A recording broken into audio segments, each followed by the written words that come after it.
semakin tinggi stadiumnya, semakin rendah kesempatan hidupnya dalam waktu 15 tahun. Jadi kesimpulannya, next. Dari tahun ke tahun, kanker itu semakin naik jumlahnya. Seperti yang kami bilang tadi, setelah pandemi ini apa? Ini dia, kanker. Kemudian, deteksi dini itu sangat penting karena kita sudah tahu manfaatnya dari deteksi dini. Deteksi dini semakin ditemukan dalam stadium dini hasil pengobatan bagus, untuk biayanya semakin rendah dan pilihan terapinya semakin banyak. Ya.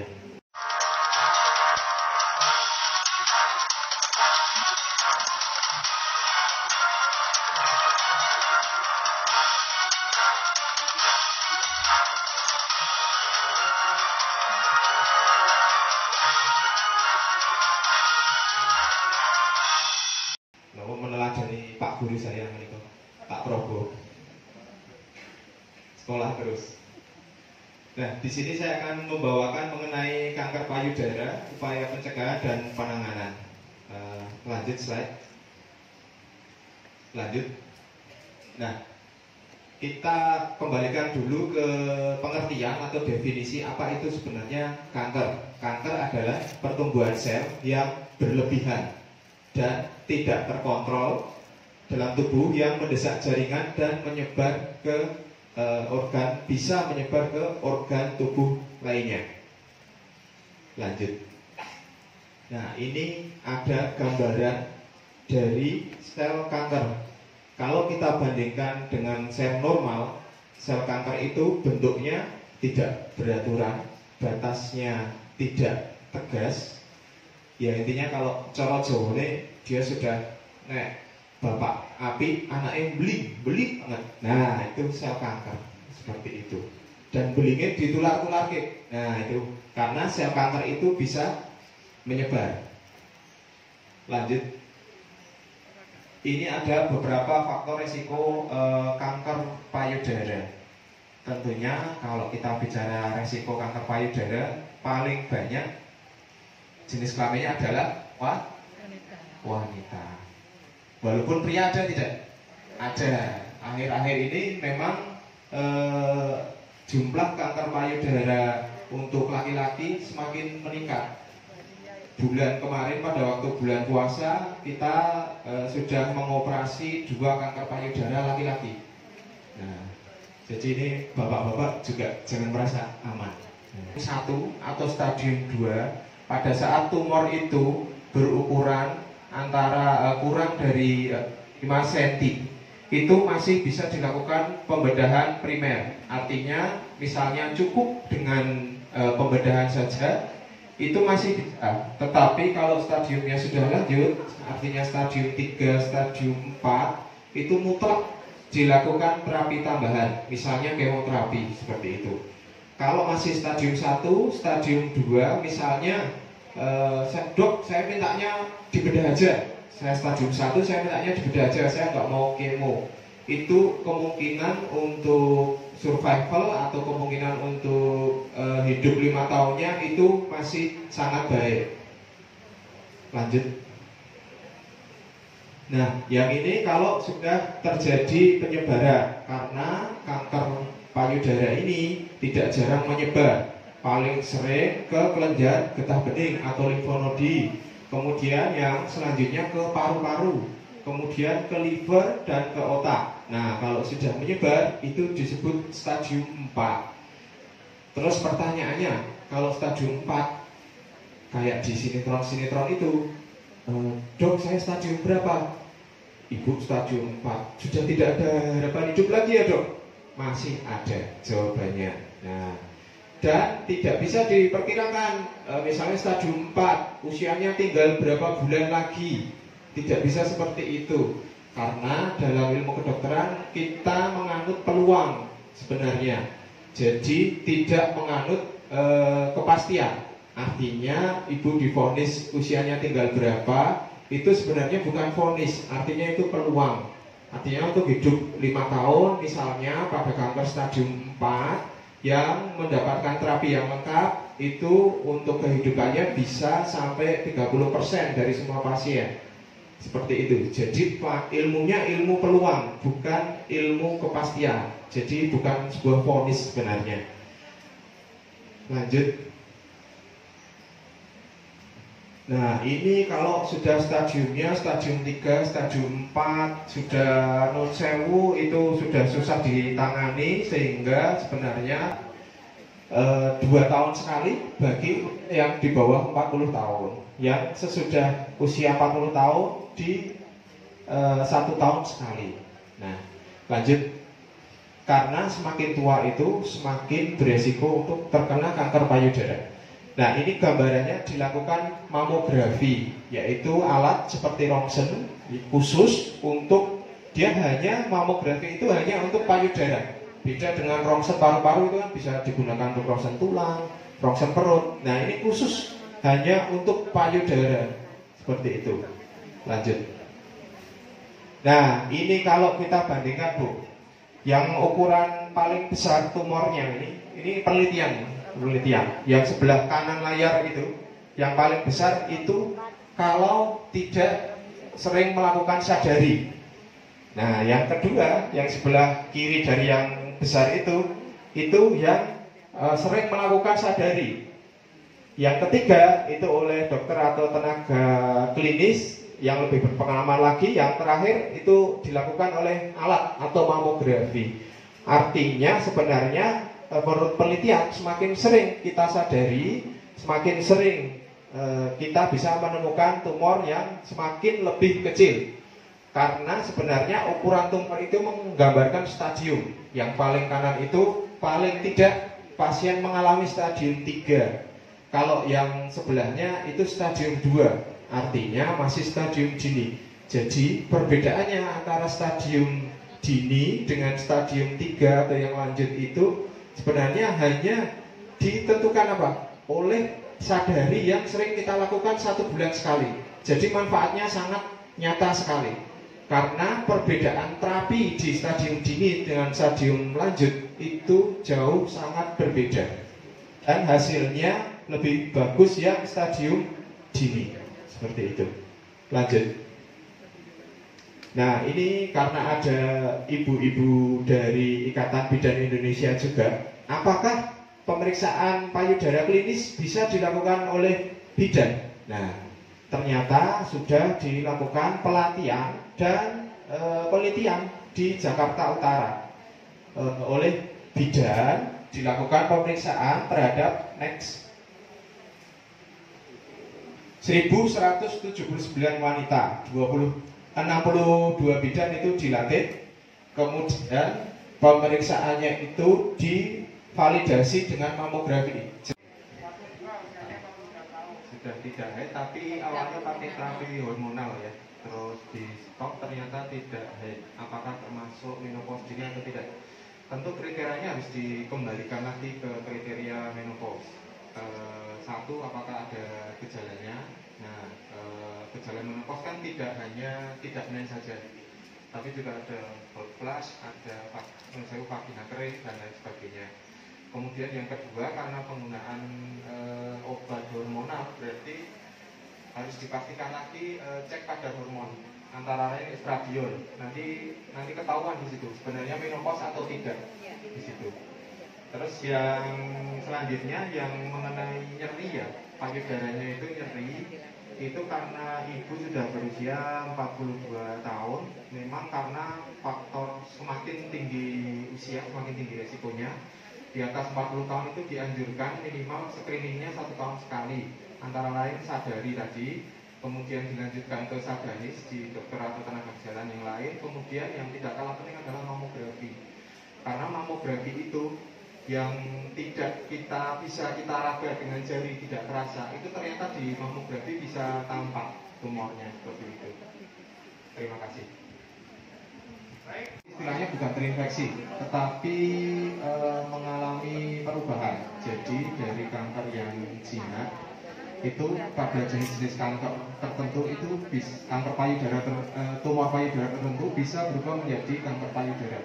Contohnya pada tumor payudara jinak yang namanya fibrokistik dengan tingkatan stage 3 itu resiko untuk menjadi kanker payudaranya juga cukup lumayan walaupun tidak tinggi. Kemudian pada tumor payudara pada wanita, mungkin yang pernah mengalami ada yang tahu namanya fibroadenoma mamae. Pada fibroadenoma mamae yang besar, yang ukuran besar, itu mempunyai resiko untuk menjadi ganas, menjadi namanya kanker payudaranya namanya malignan thyroides tumor, seperti itu.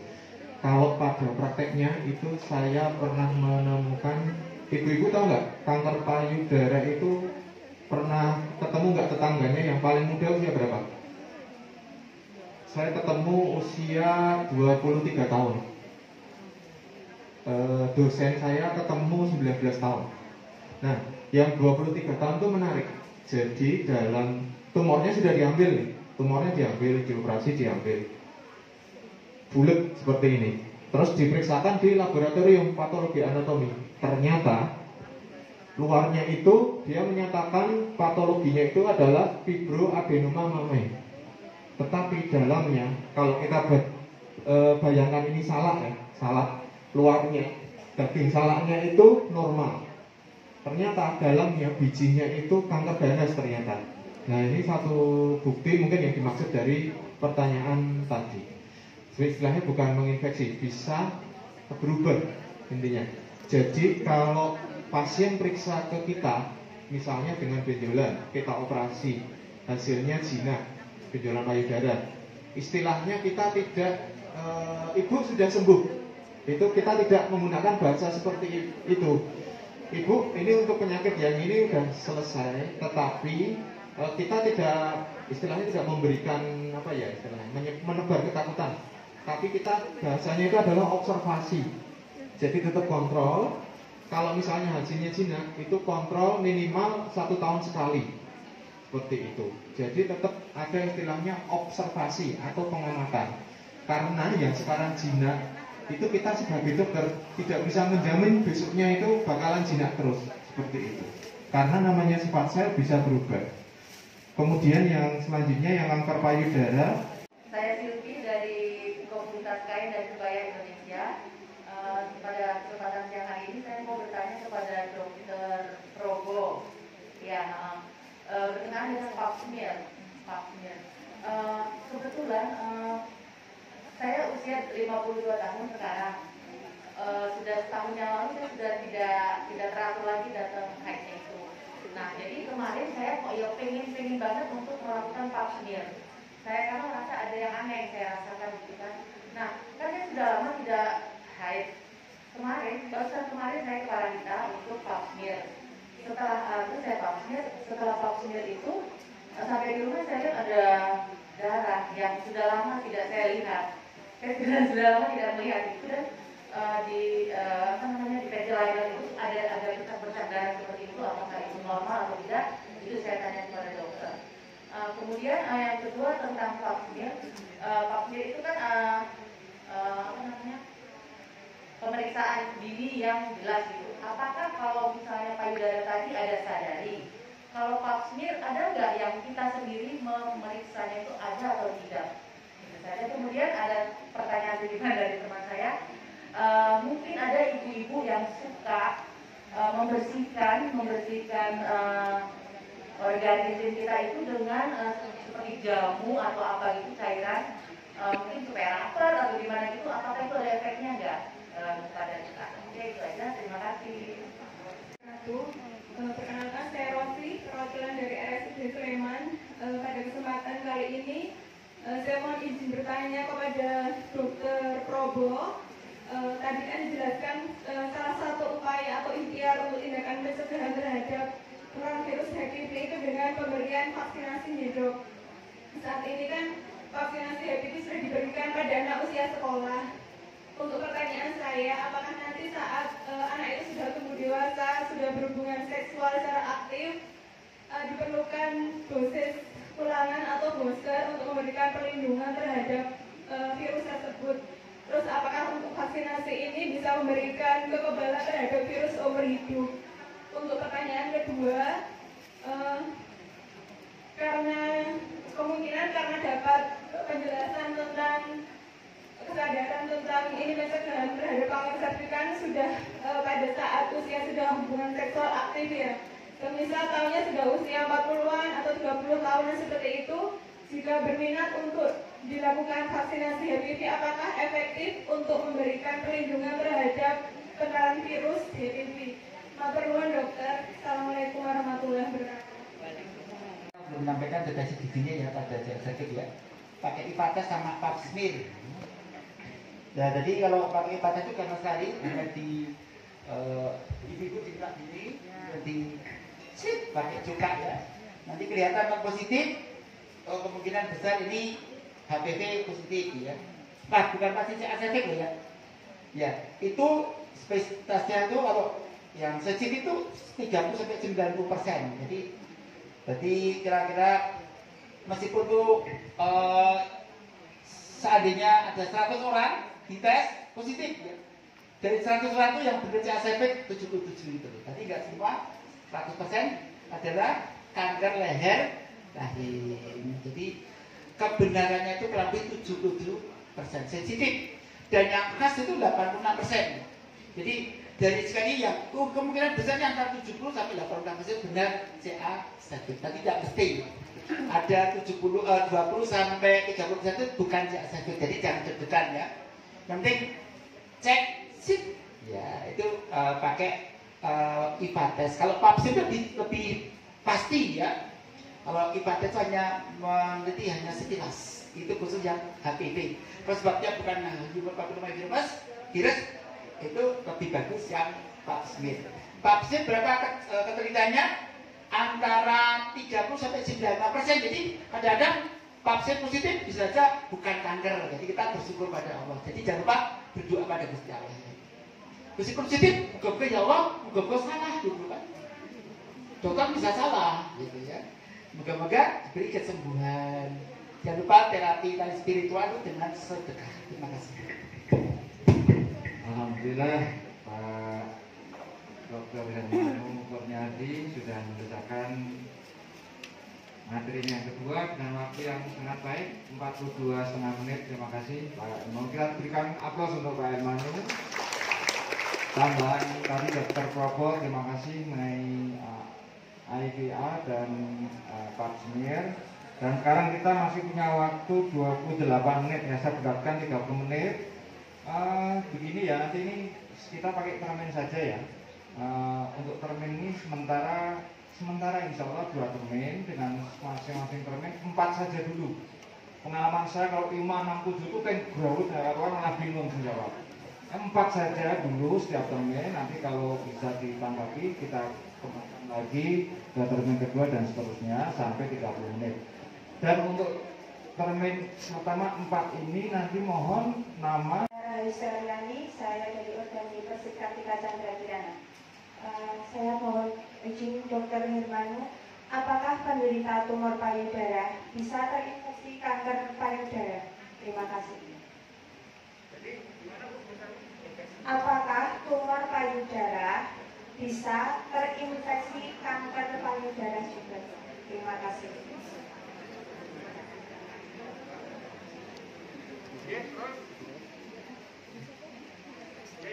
Mudah aja.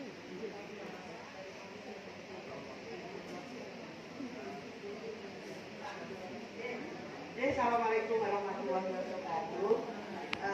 Mungkin ini saya mewakili lansia, Pak, karena saya dari tadi lihat yang tanya masih muda-muda, saya kira lansia sangat perlu.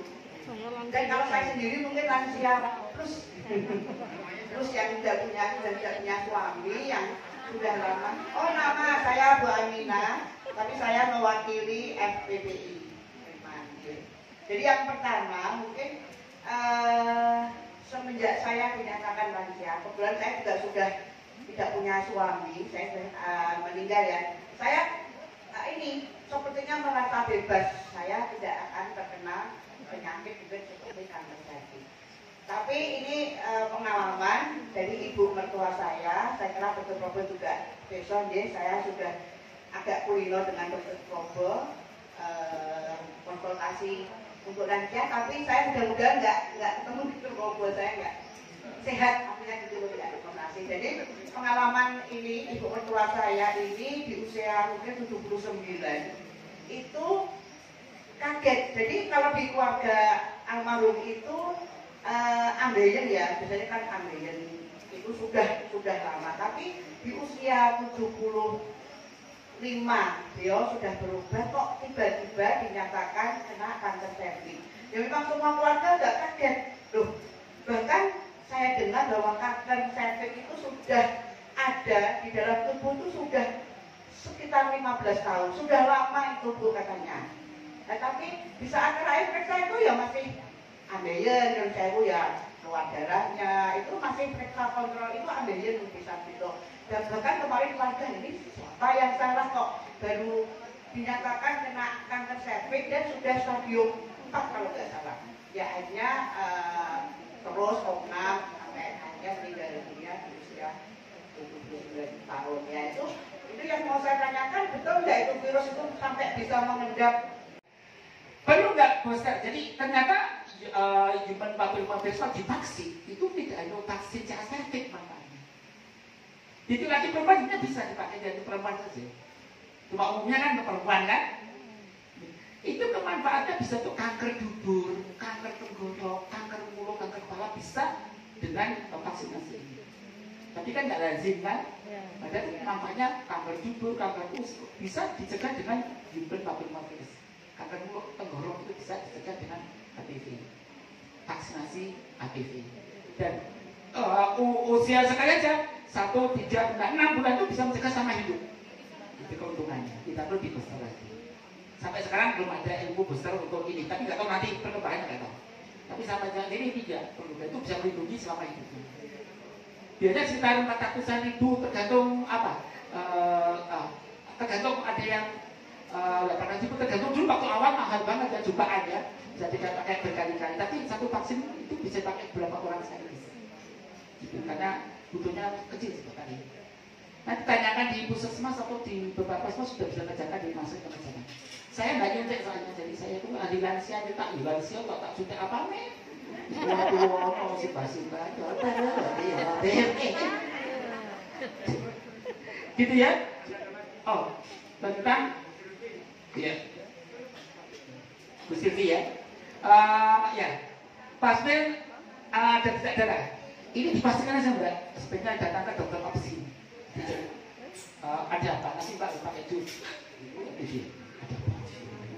Mamanya kursi kok diperiksa, nggak apa-apa, bisa malu. Saya juga dokter ahli opsi yang perempuan juga banyak Pak. Nah, kita ada dokter Nuring, ada dokter banyak sekali. Tapi bisa yang minta putri, Profesor Ova juga dokter putri ya. Kalau malu dengan laki-laki, tapi biasanya laki-laki lebih sabar dibanding perempuan. Perempuan juga sabar, laki-laki lebih sabar karena dia jusan-jusannya jadi lebih sabar. Ini Pak Yogi dokter laki-laki. Tapi memang biasanya kan dokter laki-laki itu kalau pada pasien katanya lebih sabar. Padahal perempuan ya pada perempuannya itu, kok sama sakit kok gitu katanya. Tapi tergantung karakter pribadinya ya. Tapi biasanya lebih suka yang kalau yang ibu yang agamanya kuat itu takut laki-laki pakai yang perempuan saja.